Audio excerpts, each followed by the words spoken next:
Di sini saya akan menjelaskan tentang materi aset tetap tidak berwujud serta contoh soal dan penjelasannya.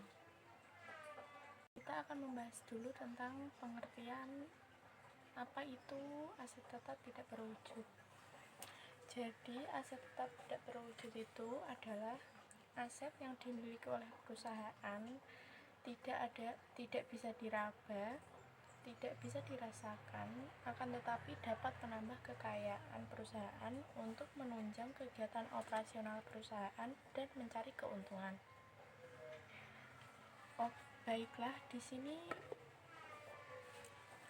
saya akan menjelaskan tentang karakteristik aset tetap. Jadi, mohon maaf kalau tidak kelihatan ya, karena minim sekali cahayanya dan kualitas kamera HP-nya, jadi seperti itu. Oke, karakteristik aset tetap tidak berwujud yaitu 1. Tidak berwujud.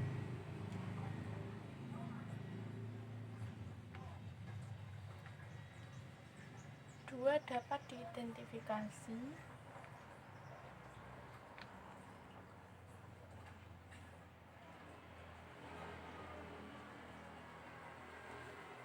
3. Pengendalian atau kontrol.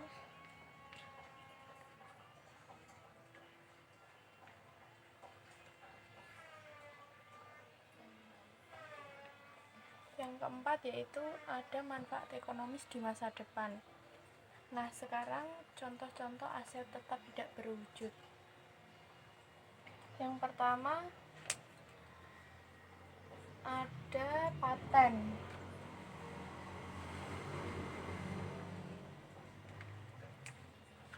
Paten ini cost-nya adalah seluruh biaya yang dikeluarkan dan memenuhi kriteria pengakuan, misal biaya pendaftaran atau biaya administrasi per tahun dan lain sebagainya. Setelah pengukuran awal, paten biasanya memiliki umur yang disebut legal life dan useful life. Kemudian, paten-paten tersebut akan diamortisasi menggunakan umur yang lebih rendah di antara legal life atau useful life. Yang kedua yaitu ada copyright.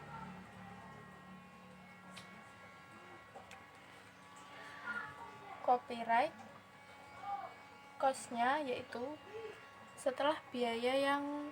setelah biaya yang dikeluarkan untuk mengakuisisi atau mempertahankan copyright tersebut.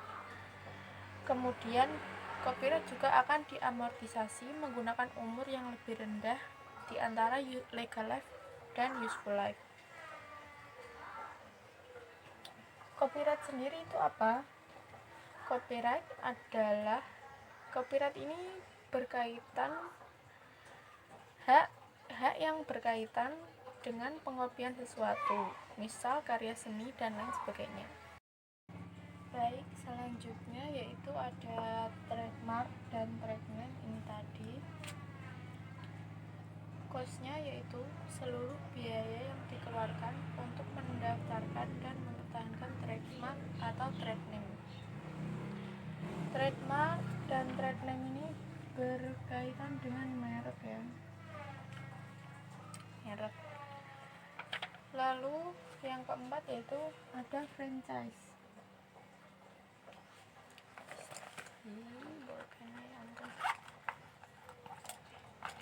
Franchise.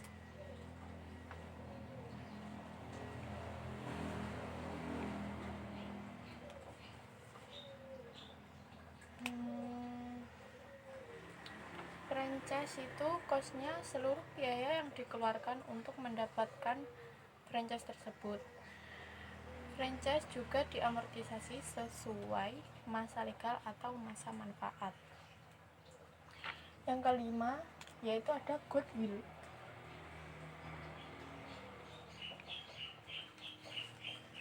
Goodwill ini muncul karena adanya komunikasi bisnis. Biasanya muncul ketika aset perusahaan dibeli atau diakuisisi oleh perusahaan lain dengan nilai yang lebih tinggi dari fair value naik aset dari perusahaan tersebut. Dan goodwill ini tidak diamortisasi ya teman-teman. Setelah itu saya akan membahas contoh soal, dan berhubung karena di sini tidak kelihatan, jadi contoh soalnya saya di kamera belakang saja ya. Baik, jadi ini adalah contoh soalnya ya. Mari kita bahas sama-sama. Soal pertama ini yaitu PT Unimars membeli paten dari PT Univenus pada 1 Januari 2015 dengan harga 375 juta rupiah. Paten yang dibeli memiliki sisa masa manfaat selama 10 tahun. Pada 2 Januari 2017, PT Unimars mencatat nilai terbawa paten tersebut sebesar 225 juta rupiah. Dalam bulan Januari ini pula, perusahaan mempertahankan paten tersebut dengan mengeluarkan uang sejumlah 95 juta rupiah. Masa manfaat yang tersisa dari paten tersebut menurut perusahaan adalah 8 tahun. Buat ayat jurnal untuk mencatat transaksi pengeluaran yang dilakukan perusahaan dan untuk amortisasi tahun 2017. Baik, di sini sudah ada nilai tercatat. Jadi nilai di PT Unimars sudah ada segini, yaitu 225 juta rupiah.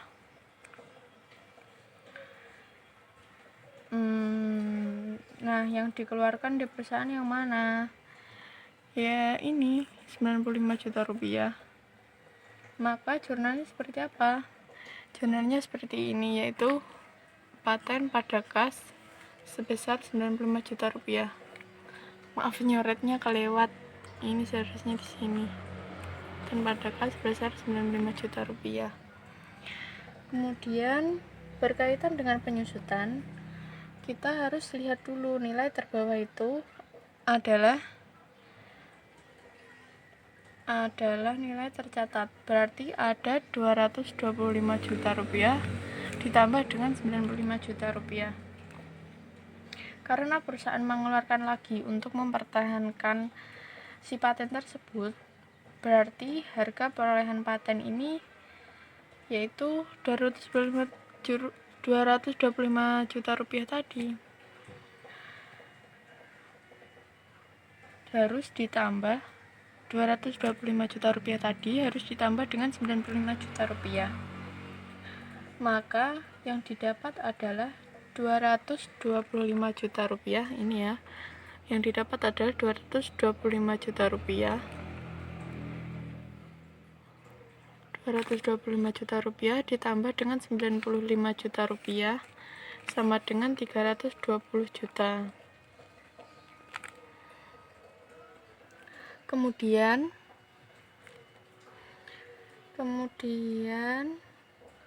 hasilnya ini tadi 225 juta rupiah ditambah 95 juta rupiah, hasilnya 320 juta rupiah. Kemudian dibagi dengan 8 tahun,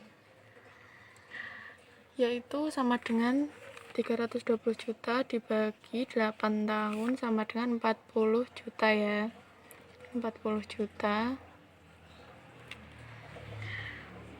Kemudian maka jurnalnya seperti apa? Ya seperti ini, yaitu beban amortisasi paten pada paten sebesar 40 juta rupiah. Ya, jadi seperti itu. Bisa dipahami, semoga bisa ya. Jadi sekian dulu presentasi dari saya. Penjelasan materi dari saya. Bila ada salah kata ataupun kata-kata yang belibet dan tidak dapat dipahami, saya mohon maaf karena ya memang adanya seperti itu. Jadi semoga bermanfaat video kali ini. Wassalamualaikum warahmatullahi wabarakatuh.